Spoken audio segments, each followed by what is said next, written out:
வணக்கம் நண்பர்களே, எல்லாம் எப்படி இருக்கீங்க? நல்லா இருக்கீங்களா? நல்லா இருப்பீங்கன்னு நம்புகிறேன். இந்த உலகத்தில் மனுஷங்க ஒவ்வொருத்தவங்க ஒரு மாதிரி, ஒவ்வொருத்தவங்க வளர்ந்த விதம், சூழ்நிலைகள், ஒவ்வொருத்தவங்க யோசனை, சிந்தனை எல்லாம் வித்தியாசமாக இருக்கும். யாரையும் அவ்வளோ சீக்கிரம் புரிஞ்சிக்க முடியாது.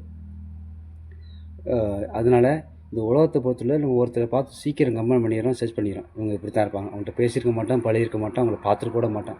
மூஞ்சியை பார்த்தோன்னே ஓரளவுக்கு நம்மளே கெஸ் பண்ண ஆரம்பிச்சிருவோம். அது பெரிய தவறு. ஒரு டைமு அப்பாவும் பிள்ளையும் ட்ரெயினில் போயிட்டுருக்காங்க. ட்ரெயினில் போகும்போது அந்த பையனோட வயசு 24. கூட அந்த சீட்டில் ஆப்போசிட்லேயும் சைட்லேயும் ஆள் இருக்காங்க. அந்த பையன் வந்து ஜன்னல் சீட்டில் உட்காந்துருக்கான். ஜன்னல் சீட்டில் உட்காந்துட்டு ஜன்னல் ஓரத்தில் உட்காந்துட்டு அந்த வெளியில் வியூ பார்ப்பாங்கள்ல, அந்த வியூவை பார்த்துட்டு, என்னப்பா இப்போ இதெல்லாம் சைடில் இருக்கிற வெளியில் இருக்கிற மரங்கள்லாம் ரிவர்ஸில் போகுது அப்படின்னு சொன்னான். பக்கத்தில் உள்ளவங்க பார்த்தாங்க, என்ன இவ்வளோ பையன் கொஞ்சம் வித்தியாசமாக பேசுகிறானே, என்னன்னு தெரியலையே அப்படின்னு கொஞ்சம் வித்தியாசமாக பார்த்தாங்க. அடுத்து திடீர்னு இன்னும் கொஞ்சம் நேரம் சென்று திடீர்னு, என்னப்பா மேகங்கள்லாம் நம்ம கூடவே வருது அப்படின்னு சொன்னான். டக்குன்னு பக்கத்தில் உள்ளவங்க, என்ன உங்கள் பையன் இப்படி பேசுகிறான், நீங்கள் எதுக்கும் ஹாஸ்பிட்டல் எதுவும் செக் பண்ணலையா அப்படின்னு சொல்லி பக்கத்தில் உள்ளவங்க, கூட வர்றவங்க, பயணிக்கிறவங்க கேட்குறாங்க அவங்க அப்பாட்ட. அவன் சிரிச்சுக்கிட்டு, ஏங்க என்னாச்சு அப்படின்னு கேட்டான். அந்த பையனோட அப்பா கேட்டாராம்மா. அதுக்கு பேசஞ்சர் கூட போனவங்க சொன்னாங்க, இல்லை கொஞ்சம் பையன்லாம் ரிவர்ஸில் போகுதுங்கிறேன், மரங்கள்லாம் மேகங்கள்லாம் கூடவே வருதுங்கிறேன், நீங்கள் ஒரு டைம் எதுக்கு ஹாஸ்பிட்டலில் ஒரு டைம் செக் பண்ணி பாருங்கள் அப்படின்னு சொல்லி அந்த கூட வரவங்க அவங்க அந்த பையனோட அப்பாட்ட சொல்கிறாங்க.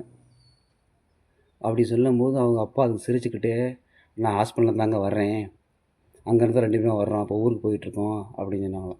ஏன் என்னாச்சு அப்படின்னு கேட்டாங்க. இல்லை பையனுக்கு சின்ன பிள்ளைலேருந்து கண்ணு தெரியாது, இப்போ தான் கண்ணு ஆப்ரேஷன் பண்ணி கண்ணு தெரியுது, அதான் வேற ஒன்றும் இல்லை அப்படின்னு சொல்லி அந்த பையனோட அப்பா சொன்னாராம். இப்போ சின்ன பிள்ளைலேருந்து அந்த பையனுக்கு கண்ணு தெரியாது, 24 வயசுக்கு அப்புறம் தான் கண்ணு தெரியுது.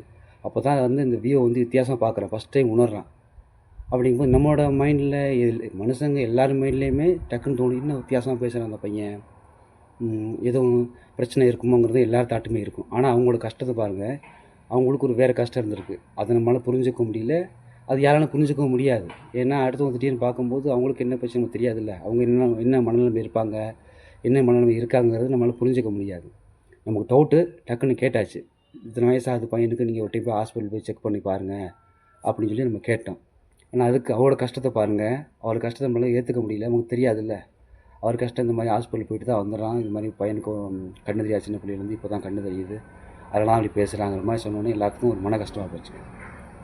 நம்ம ஒரு மனுஷனை பார்த்த உடனே, மூஞ்சியை பார்த்த உடனே இப்படி இருக்குமோ அப்படி இருக்குமோங்கிற நம்மளே ஒரு தாட் அடிக்கிறோம். இப்போ எடுத்துக்கங்க, ஒரு பொண்ணை பையனோ லவ் பண்ணுறோம், 1 மணி நேரம் 1 மணி நேரம் வெயிட்டிங் வருதுன்னு வச்சுங்களேன், டக்குன்னு சந்தேகம் வரும், யாருக்காக இருந்தாலும் வரும். ஒரு வேளை இருக்குமோ, வேறு யார்கிட்டையும் பேசுவாளுங்கிறது கண்டிப்பாக சந்தேகம் இருக்கும். ஆனால் நம்ம வெளிக்காட்டிக்க மாட்டோம், அது வந்து நம்ம சொல்லிக்க மாட்டோம். ஆனால் கண்டிப்பாக ஒரு செகண்ட் யாராக இருந்தாலும் ஒரு கிளிக் கண்டிப்பாக தோணும், ஒரு வேளை வேறு யார்கிட்டையும் பேசுவாளோ, 1.5 மணி நேரம் பேசுறதுக்கு என்ன இருக்குது காரணம் அப்படிங்கிற மாதிரி இருக்கும். டக்குன்னு சந்தேகப்படுவோம், டக்குன்னு ஏதாவது ஒரு கமெண்ட் சொல்லிடுவோம், ஏதாவது ஒரு பழி போட்டுருவோம், யாருன்னு தெரியாதுன்னு கூட நம்ம ஈஸியாக கமெண்ட் பண்ணிட்டு போயிடுவோம். ஆனால் அது அவங்க மன கஷ்டம் எவ்வளோங்கிறது நம்மளால் ஒரு நாள் புரிஞ்சுக்க முடியாது. அதனால் வார்த்தைகளை கொஞ்சம் பார்த்து பேசினா எல்லாத்துக்கும் நல்லது. ரொம்ப நன்றி, வணக்கம்.